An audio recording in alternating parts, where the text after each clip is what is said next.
और हम एक क्लेश से होकर गुजरने वाले, क्लेश के समय से हम मुड़ेंगे पहले थिस्सलुनीकियों की ओर। हमने अभी क्या देखा? अगर आपने याद रखा, मैंने कहा जब मनुष्य का पुत्र आएगा, स्वर्गदूत होंगे, तुरही होगी और चुने हुए लोग ऊपर उठा लिए जाएंगे और वो बादलों पर आएगा। और हम यही बात पाते हैं पहला थिस्सलुनीकियों उसके चौथे अध्याय में।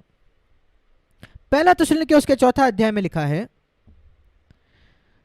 यीशु के आने के विषय में 16 वचन, पहला थिस्सलुनीकियों 4:16, प्रभु खुद आप ही स्वर्ग से उतरेगा। देखिए वही बात यहां भी लिखी है, ललकार, प्रधान दूत का शब्द, तुरही, मसीह में मरे हुए पहले उठेंगे, हम जो जीवित है बचे रहेंगे, हम उठा लिए जाएंगे बादलों पर ताकि हम प्रभु से मिले। इसकी तुलना उससे कीजिए जो हमने अभी पढ़ी, मत्ती 24:30-31, बिल्कुल वही लिखा है, पर समय यहां नहीं लिखा। पहले थिस्सलुनीकियों 4 में वो समय मत्ती 4 उसके 29 में लिखा है, महाक्लेश के तुरंत बाद। और महाक्लेश 21 वचन में वो है महाक्लेश। और फिर वो आगे कहता है पहला थिस्सलुनीकियों 5 में, पर हे भाइयों आप जानते हो कि ये एक चोर के समान आएगा, पर मेरे भाइयों, चौथा वचन, तुम अंधकार में नहीं हो कि वो दिन तुम पर चोर के समान आ पड़े। वो दूसरे लोगों पर चोर के समान आएगा क्योंकि वो अपेक्षा नहीं कर रहे कि परमेश्वर आने वाला है। मैं अपेक्षा करता हूं कि प्रभु आ रहा है, इसलिए मैं चौकन्ना नहीं हो, मैं अचंभित नहीं होऊंगा। मैं अपेक्षा करता हूं कि आप भी अपेक्षा कर रहे हो। मैं चिन्हों को देखकर कहता हूं कि मसीह जल्द आने वाला है, अगर वो आएगा तो मैं आश्चर्यचकित नहीं होऊंगा, पर मैं जानता हूं कि वो आज रात में नहीं आएगा क्योंकि ये 3.5 वर्ष का महाक्लेश का समय आने वाला है उसके आने के पहले। लोग कहते हैं अगर आप ऐसा प्रचार करोगे तो फिर लोग पवित्र जीवन नहीं जिएगा। आपने पहले भी मुझे ये कहते हुए सुना होगा, हम मसीह की दुल्हन है, और अगर इकलौता कारण क्यों आप आपके दुल्हे के प्रति विश्वास योग्य हो कि वो अचानक आएगा, फिर आप उसकी दुल्हन कहलाने के लायक नहीं हो, आप एक वैश्या हो। आपको क्या लगेगा, एक लड़की जो कहेगी अरे मेरा मंगेतर कभी भी आएगा मेरा विवाह करने से, इसलिए मैं दूसरे मनुष्यों के साथ नहीं जाऊंगी। पर अगर वो जानता है कि ये कुछ वर्षों के बाद जाएगा तो फिर मैं दूसरे पुरुषों के साथ जाऊंगा, क्या ये दुल्हन है या वैश्या है? ये कारण नहीं है पवित्र होने का कि मसीह कभी भी आएगा इसलिए पवित्र रहना है, नहीं। आप एक वैश्या हो, अगर आपकी पवित्रता इस विचार से आती है कि वो कभी भी आएगा, अरे मैं ये पाप करते हुए मसीह आएगा, मैं ये गंदा मूवी देखते वक्त मसीह आएगा, तो क्या अगर मसीह 10 वर्षों पहले आया, क्या आप फिर भी गंदा मूवी देखोगे? तो आप एक वैश्या हो। वो कारण नहीं है क्यों हम पवित्र हैं, वो एक मरा हुआ काम है। हमें मरे हुए कामों से मन फिराना है। आपकी पवित्रता इस वजह से नहीं होनी चाहिए क्योंकि आप डरते हो कि मसीह उस क्षण में आएगा। आपकी पवित्रता होनी चाहिए क्योंकि आप मसीह से प्रेम करते हो, क्योंकि आप पाप से घृणा करते हो, क्योंकि वो आपके पापों के लिए क्रूस पर चढ़ाया गया। वो 50 वर्षों के बाद आया तो भी मैं पवित्र होना चाहता हूं इन 50 वर्षों में। मुझे कोई फर्क नहीं पड़ता वो मुझे अचानक पकड़ लेगा अगर वो आया तो। आप में से कुछ लोग, आपके मन में ये विचार होगा क्योंकि ये बेबीलोन की मसीहत ने आपके मन में ये डाला है, आपके मन से इसको निकाल फेंके कि ये प्रभु मैं पवित्र होना चाहता हूं क्योंकि मैं आपसे प्रेम करता हूं, क्योंकि मेरे पाप ने आपको क्रूस पर चढ़ाया। मुझे कोई फर्क नहीं पड़ता आप 100 वर्षों के बाद आओ, मैं आपके प्रति विश्वास योग्य होना चाहता हूं हर क्षण हर दिन। और वो दिन आप पर चोर के समान नहीं आएगा। पहला थिस्सलुनीकियों 5:5, क्योंकि तुम ज्योति के संतान हो, हम दिन के संतान हैं, हम रात के नहीं हैं, अंधकार के नहीं हैं, इसलिए हम आत्मिक रीति से सोते ना रहे दूसरों के समान। वो रात में है, हम दिन के हैं। अब हम दूसरा थिस्सलुनीकियों निकालेंगे, दूसरा अध्याय। पौलुस ने थिस्सलुनीकियों को बहुत कुछ लिखा मसीह के आगमन के विषय में।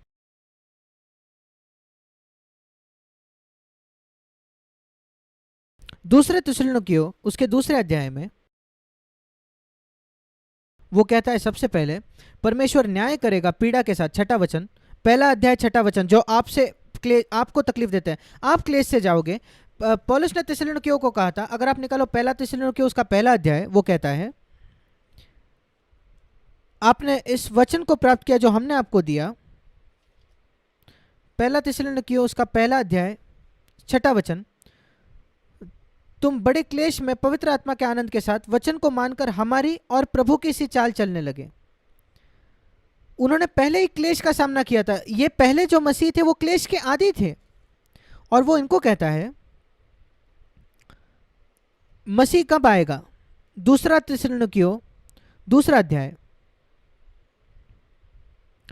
हे भाइयों अब हम अपने प्रभु यीशु मसीह के आने और उसके पास अपने इकट्ठे होने के विषय में तुमसे विनती करते हैं, उसके पास इकट्ठा होने या उठा लिए जाने से के विषय में, हमारे रैप्चर के बारे में या हमारे उठा लिए जाने के बारे में, मसीह के आगमन के विषय में, कि आप जल्दी हिल न जाए, अस्थिर मत हो जाए कोई झूठी शिक्षा के द्वारा, कोई संदेश के द्वारा, या कोई कहता है प्रभु का दिन आ गया, एक सीक्रेट रैप्चर हो गया, गुप्त में उठा लिए गए, उससे धोखा न खाए।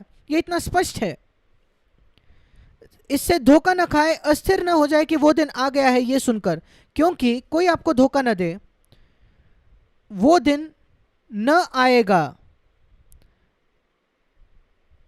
मसीह का आगमन और हमारा रैप्चर, हमारा उठा लिया जाना, वो दिन न आएगा जब तक पहला धर्म का त्याग न हो ले।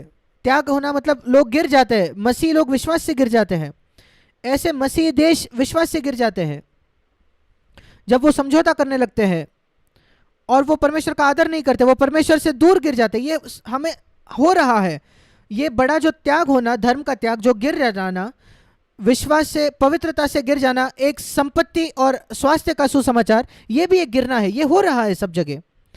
ये एक चिन्ह है कि हम मसीह के आगमन के पास आ रहे हैं। पहले ये होगा, फिर पाप का पुरुष, विनाश का पुत्र प्रकट होगा, और प्रभु का आगमन तब तक नहीं होगा जब तक ये, सबसे पहले तो धर्म का त्याग जो हो रहा है, और दूसरी बात मसीह विरोधी, विनाश का पुत्र जो विरोध करता है और हर एक जो ईश्वर को पूज्य कहलाता है, अपने आप को बड़ा ठहराता है कि वो खुद परमेश्वर है, ये मसीह विरोधी आज तक प्रकट नहीं हुआ है, पर वो आने वाला है, एक संसार पर राज करने वाला। क्या आपको याद नहीं, जब मैं आपके साथ था मैंने आपको ये बातें बताई थी, मैं इसको फिर दोहरा रहा हूं, पर क्यों वो आज तक प्रकट नहीं हुआ?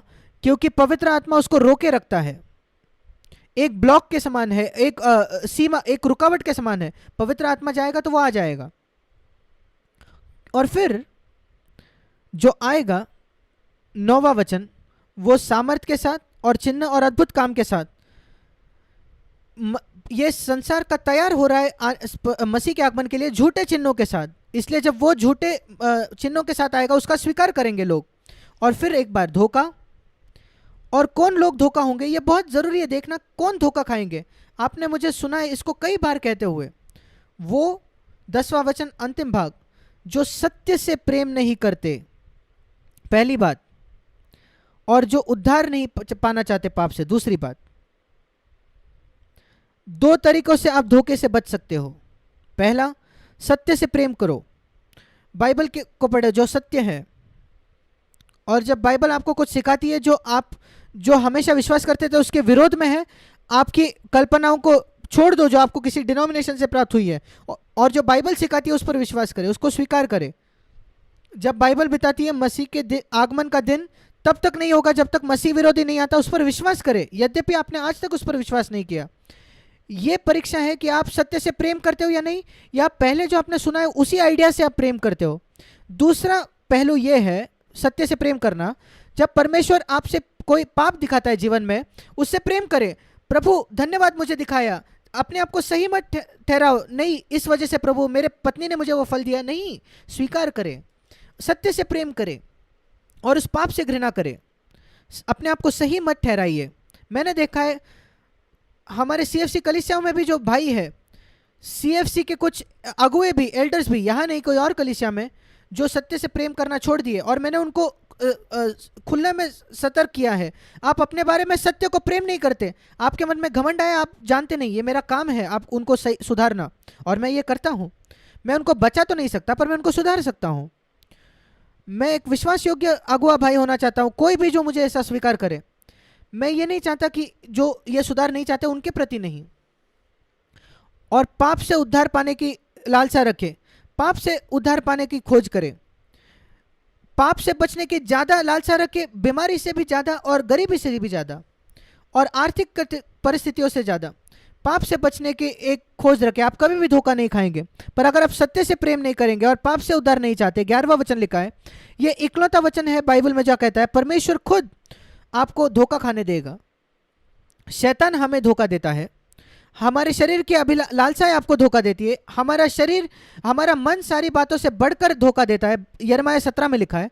पर इन सारी बातों के ऊपर सर्वशक्तिमान परमेश्वर अगर आपको धोखा दे तो कोई आशा नहीं आपके लिए। धोखे का क्या मतलब है? आप सोचते हो आप सही हो पर आप पूरी तरीके से गलत हो। लोग ऐसे ही आपको धोखा देते हैं।